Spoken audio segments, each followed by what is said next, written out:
Halo para pemirsa Suyanto.id, mudah-mudahan Anda selalu sehat walafiat dimanapun Anda berada.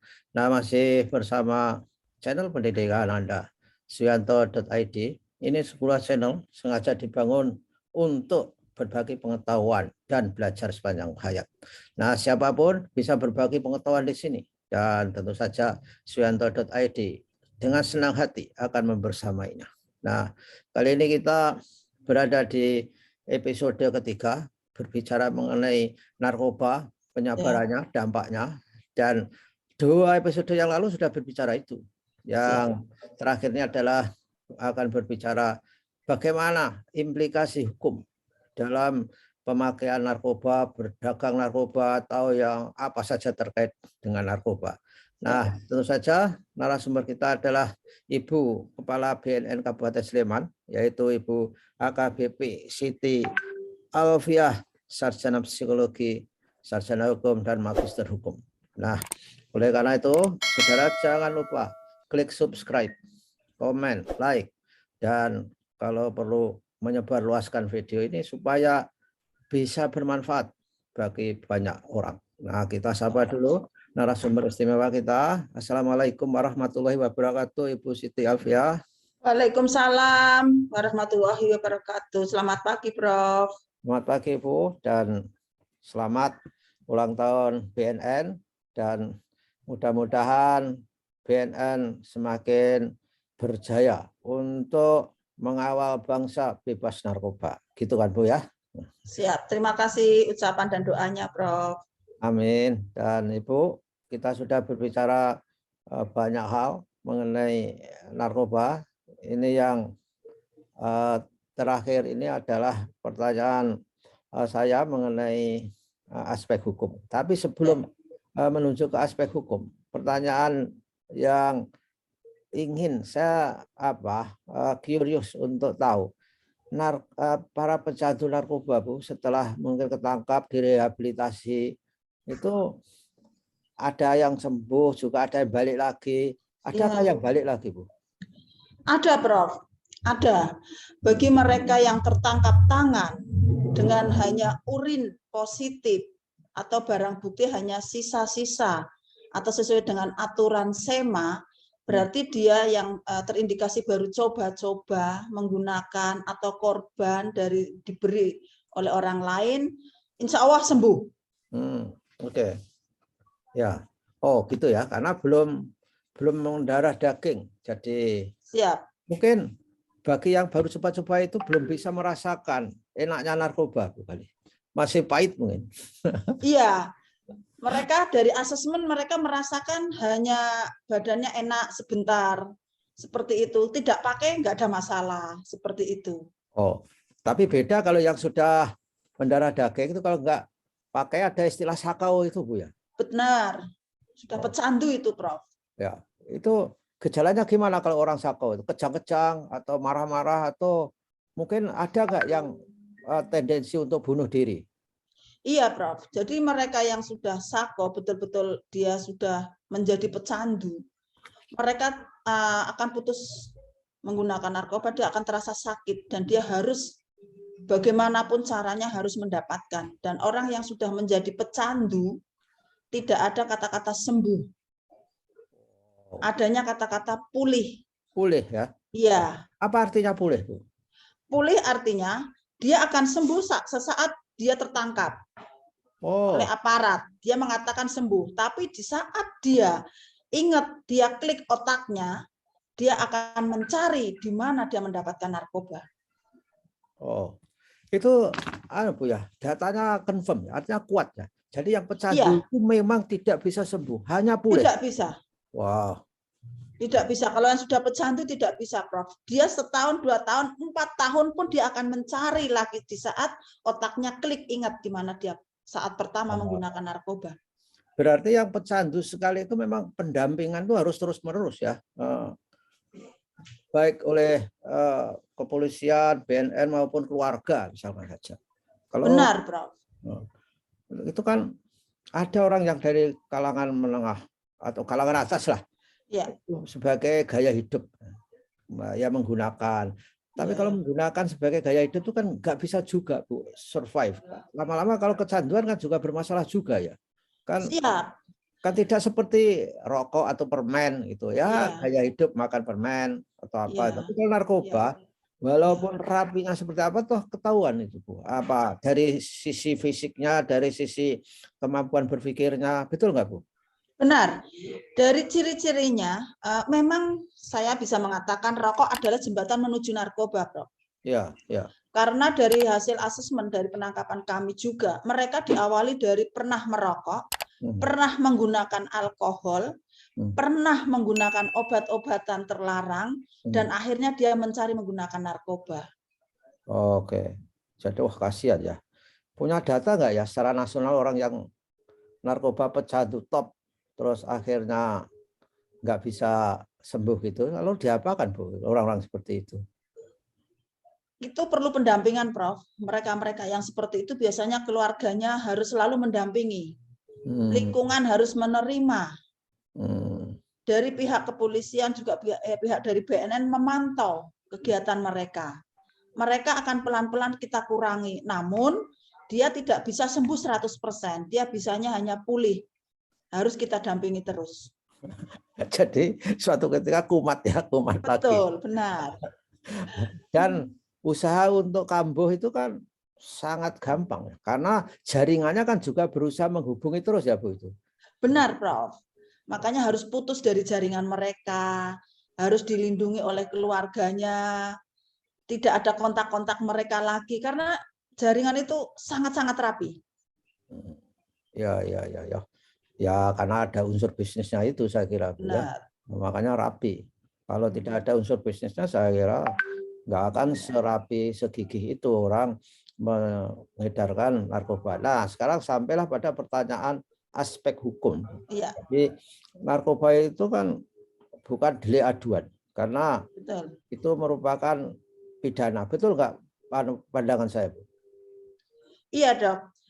Iya, Prof. Jadi begini, seseorang yang menggunakan narkoba itu adalah karena adanya mereka memakai, ya, tertangkap tangannya mereka di saat dia menggunakan narkoba. Namun juga ada laporan dari masyarakat.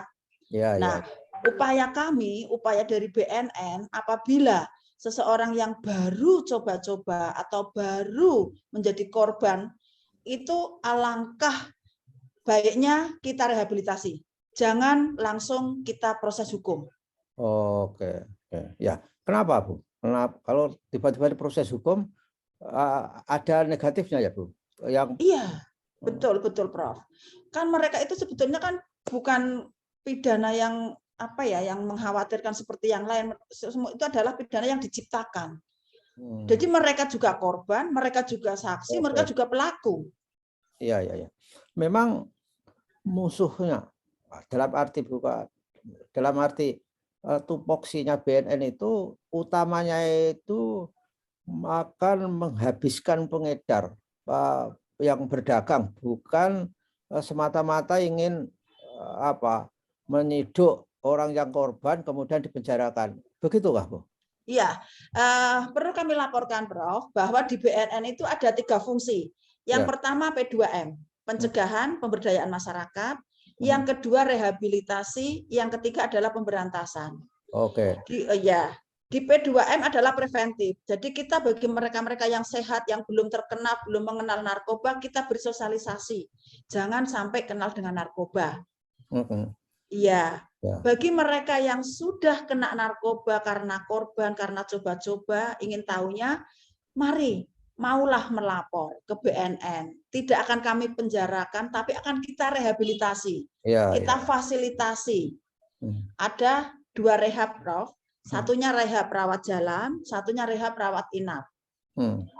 Jadi bagi mereka yang baru coba-coba, bisa menggunakan rawat jalan.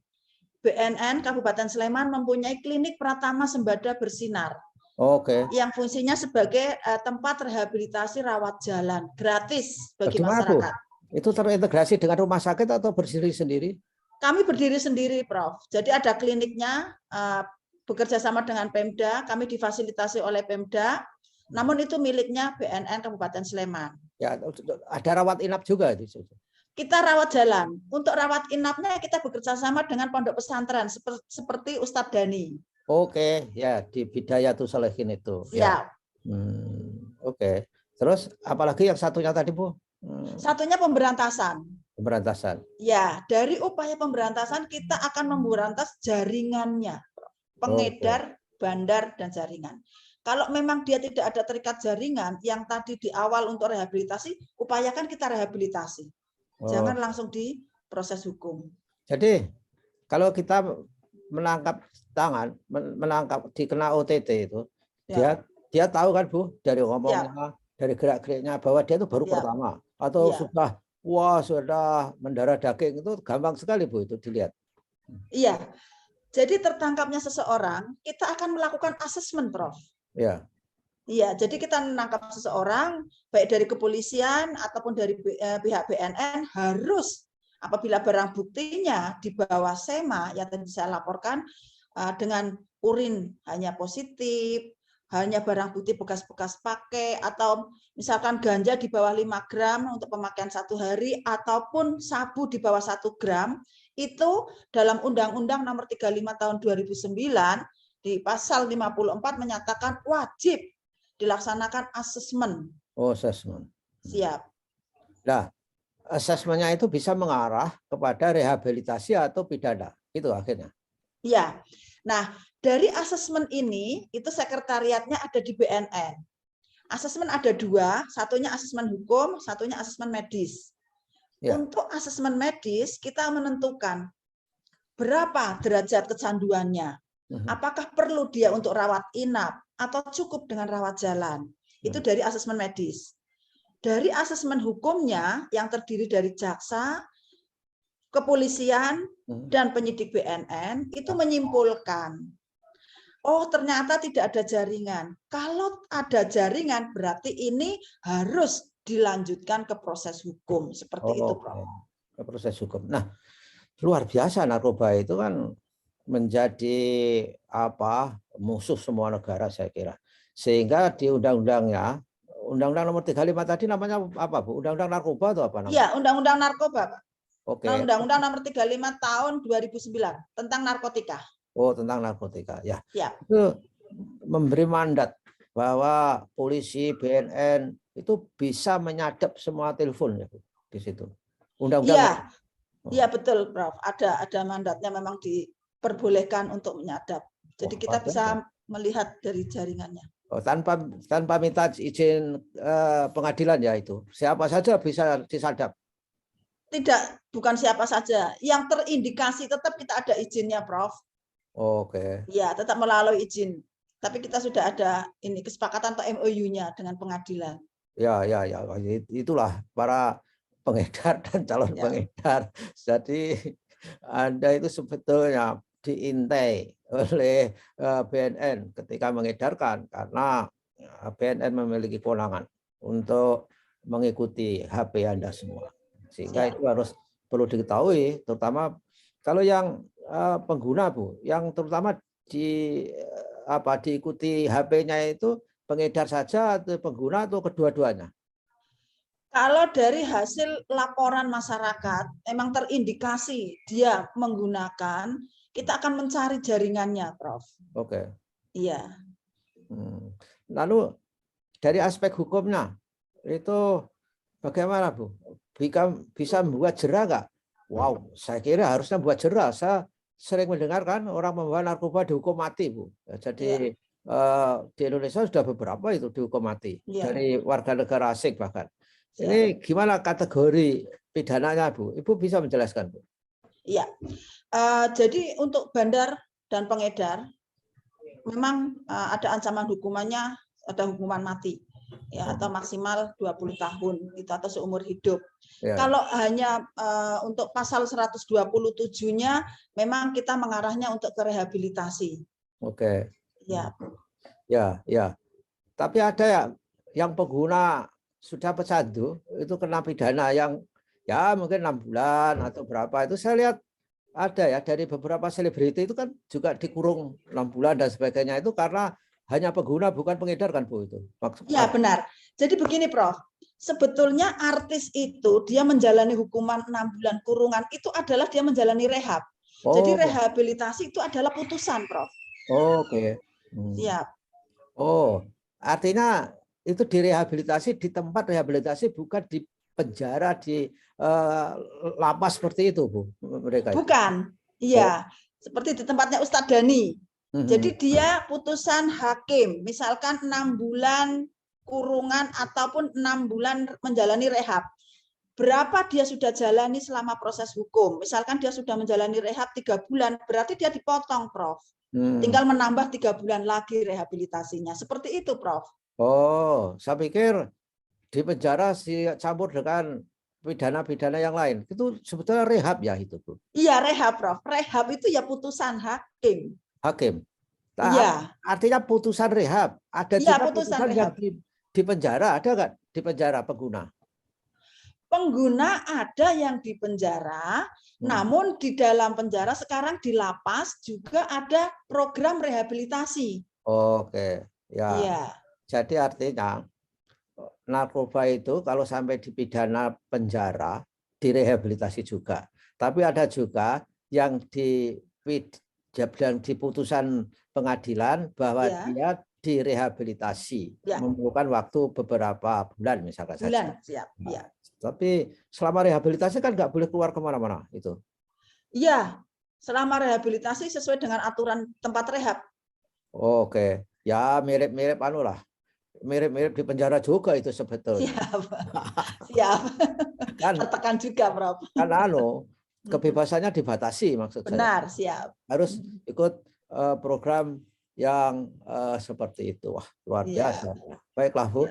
Saya kira sudah komplit informasi. Prof. Mudah-mudahan orang yang mendengarkan video ini bisa menyebarluaskan, bisa mencegah teman-teman, sahabat, keluarga, atau mudah-mudahan nggak ada keluarga yang terlibat. Tapi ini hanya doa. Tapi kenyataannya seperti apa? Ya harus berupaya. Terima kasih Ibu atas terima kasih, Prof. Ya, dengan Suyanto Haji, dan mudah-mudahan BNN Kabupaten Sleman sukses untuk membersihkan narkoba dari Sleman. Siap, mohon dukungannya, Prof, untuk masyarakat semuanya. Mari kita bersama-sama menyelamatkan anak bangsa. Perang melawan narkoba. War on drugs. War on drugs. Yes. Oke. Terima kasih. Assalamualaikum warahmatullahi wabarakatuh. Waalaikumsalam warahmatullahi wabarakatuh.